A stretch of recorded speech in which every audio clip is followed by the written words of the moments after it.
Hey, how's it going everybody, and welcome back to another episode of Fallout 4 Build School. Today we're going to be looking at one of my favorite topics, and that is lighting. Honestly, I believe lighting is one of the most important parts of any settlement build, and it is important that you use it correctly. So we're going to talk a lot today about the difference between practical and ambient lighting, and what that means for your settlement, as well as a couple of mods and tips to make ambient lighting very useful as well as practical lighting, and some ways to have it bring some life and character to your settlement. So first of all, when I say practical lighting, I mean usually powered lights that will light up a large area with one or maybe even multiple lights for the purpose of being able to see. It is practical and useful. You are using that lighting because you need to be able to see when it is dark. Whereas with ambient lighting, when I say that, I am referring to the purely decorative lights that honestly don't even light up more than a foot around their area and are used primarily for decoration and adding some ambience and some nice looks to your settlement. Now, both of these have their uses, and it's nice to mix and match these correctly so that you can have both the ability to see as well as some really cool lighting features to draw your eye to some awesome little parts of your settlement. Now, the biggest problem with vanilla and even some modded versions of Fallout 4 is most of the main sources of lighting that you have access to in the settlements are basically ambient lighting all the time, whether they're supposed to be or not. And what I mean by that is when you place down a light bulb in vanilla Fallout 4, it lights up like 2 feet. You usually have to shove 4 or 5 light bulbs in one room just to be able to see properly. So really quick before we begin, I want to offer you 2 mods that are very useful. The first of which is Better Workshop Lights, and you'll see the before and after here in front of you. This just extends the range and the brightness of all of the vanilla powered workshop lights. Now, this won't affect your modded lights, but that's okay, and we'll get into that in a little bit. Now, also, I use Vault-Tec SimuSun lighting because even worse than the vanilla Fallout 4 lights is the vanilla Vault-Tec lights from the Vault-Tec DLC. This mod aims to change that. Rather than needing 50 lights to light up one vault room, you only need 1 now, as it should be. Now, when using these mods, we can take a look at this little prop house that I set up really quickly just to show you guys the difference between the lighting with the lighting on and off. So when the lighting is on, as you can see from the outside, this house is very well lit up, and if you were to take a walk through the inside, you would see that every room is exactly as lit as I want it to be, and I didn't have to use very many lights, thanks to the mod. And when we switch off the lights, you'll see that it's still semi-visible, but mainly the lanterns and candles really just draw your eye to them and add some nice visuals for when it is nighttime and the lights are off. It's not just a boring, dark little settlement. Now we actually have some lighting. And if you take a look around this little area of Sanctuary, I've also put up some lamps that are offered from the Workshop Rearrange mod that do the same thing. They really don't provide any light sources for you to be able to see, but they look very nice. These are great sources of ambient lighting. Whereas if I want to see, I'm going to flip on the switch, turn on my lights for some practical lighting.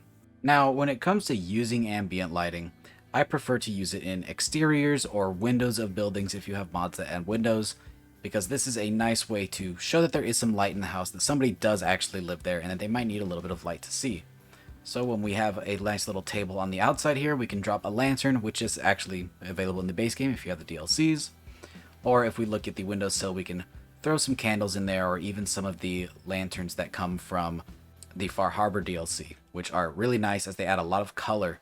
While they themselves do not generate a ton of light, they do add a little bit of detail and a nice look to your buildings. That being said, I do have the light switched on currently in this house, and you can see that there is a mix. In that back room there is a solid light, and that light kind of bleeds all the way through to this room. And even though this room is pretty well lit from that, we still have these candles which add a nice little bit of light up against the window. And you can see that more prevalent in this window than that window where there is none. It is possible to use both ambient and practical light in the same building and still have it have the nice effect provided by the ambient lighting.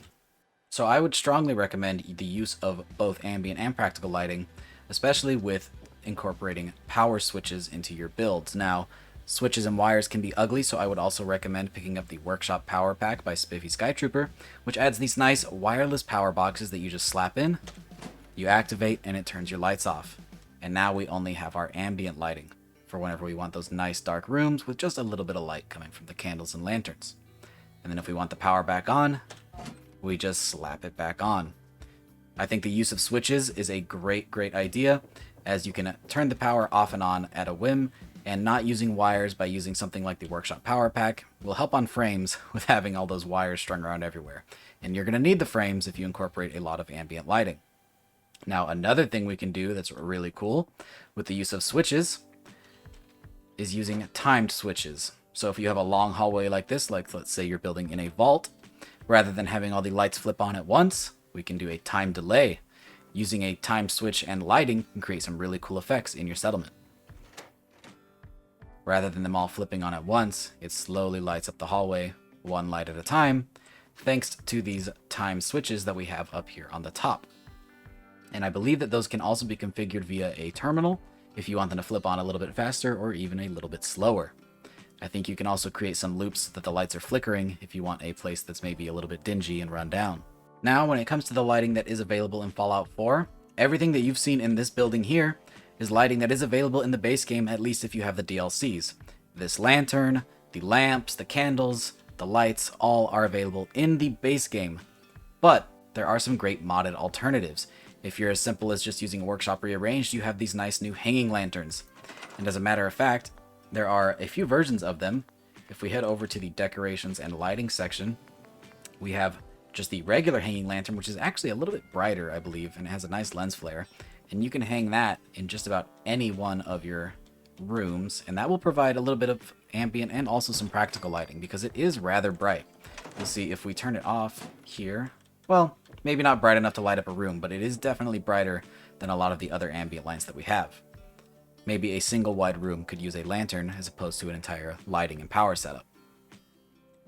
Also included from the Workshop Rearranged is not just that hanging version of the lamp, but also the hanging version with the posts that we have all around Sanctuary here, as well as a wall-mounted one, which I really like this one. I really, really do. And it has snap points, or not snap points, but it does snap to walls. Now, another mod that I really enjoy that adds some cool lighting effects would be CVC Dead Wasteland. It has some really cool lights that are actually powerless. Now, these ones are not, these little spotlights here. Or, never mind, they absolutely are.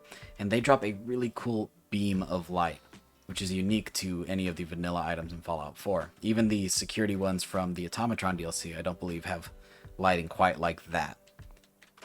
There are also some really cool colored lights, like this little exit light here, that maybe you would throw into a vault, which does generate some red light, and looks really, really nice, in my opinion.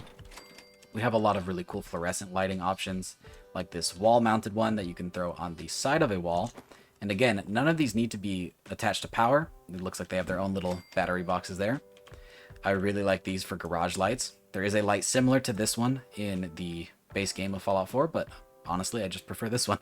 I really like it a lot, and it lights up a room very nicely. It's both practical and ambient. It doesn't light up the entire room. There are some dark corners, which might be nice for like a garage setting. On top of that, CVC provides some cool alternatives to vanilla lights, like this wall light, which is already in the base game. There's now a ceiling version of it, which is pretty cool. We have some nice lamps incorporating that same light that have some wiring. Really, really cool stuff in CVC. And my last favorite mod, well, I have a lot of them, but the last one I'm going to show in this video is going to be Creative Clutter, which is available on PC and Xbox and must be acquired from Bethesda.net even for PC users. But it has 3 sections. For light and power, we have electric, candles, and fireplaces, all of which provide their own kind of light. So here we have some stained glass options, which will go ahead and come somewhere where there is some power.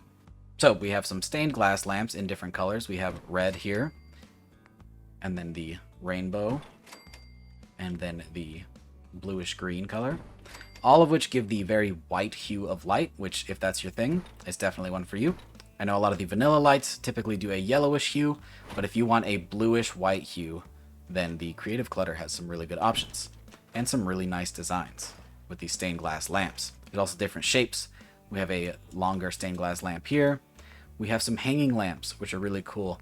I like throwing these into windows. If we take this flamingo one, for example, and we throw it up here, like so, and that generates some red light, we can see it from outside the window, and it looks really cool, and you can very easily tell the shape of the lights from outside. We also have some more stained glass, which is a table lamp. We have the stained glass Nuka-Cola lamp, which is honestly one of my favorite items in here. We have a teacup lamp, which is similar to the vanilla light, except hanging out of a teacup. We've got a nice hanging lamp, a hanging teacup lamp, as well as some nice neon lighting that you can throw around your settlement as well. This really cool light made out of pipes. My rustic lamp is always a favorite with the beaver and a moose. And then a cool little table lamp. And that's just the electric options. We also have some candles, some really cool aesthetic ones, like ones in wine bottles or in bowls. This little pipe candelabra is really cool. One thrown in a Nuka-Cola cup. And then some more candle arrangements and bottles and different things like that. Some more hanging lanterns, which is always nice in my book. And some cool little candles in wreaths. Available in red as well. And then finally, the fireplace section is less about lighting and more just about decoration. But if you want to have a nice little fireplace in your settlement, you can slap it down, as well as the piping to get the smoke outside. And then you just slap it on like that. And now you've got some nice ambient lighting there as well. And if we turn the lights off, I'm sure it doesn't cover too much space, but it does look very nice. So with that, guys, I hope you learned at least something you didn't know about lighting, or different ways that you can incorporate lighting, or at the very least a couple of mods that maybe you didn't know about prior. The whole reason I even made this video was really just to show people Vault-Tec SimuSun lighting as well as better workshop lights, because in my opinion those are an absolute must-have. I cannot play Fallout 4 without them anymore. The lighting in the base game is honestly really bad. As with everything in Fallout 4, it has been fixed with modding. And again, I hope you found at least something useful in this video, or at the very least, it was entertaining. If you did like the video, drop a like. It lets me know if you guys like the series, and it gets us into that algorithm to get more settlement and Fallout 4 modding content to the people who want to see it. And if you did enjoy this video and you're not subscribed already, consider subscribing. We do settlement stuff every Monday, and we have other Fallout 4 mod content every other day. I really hope to see you guys in the next video, and I hope you enjoyed. Peace!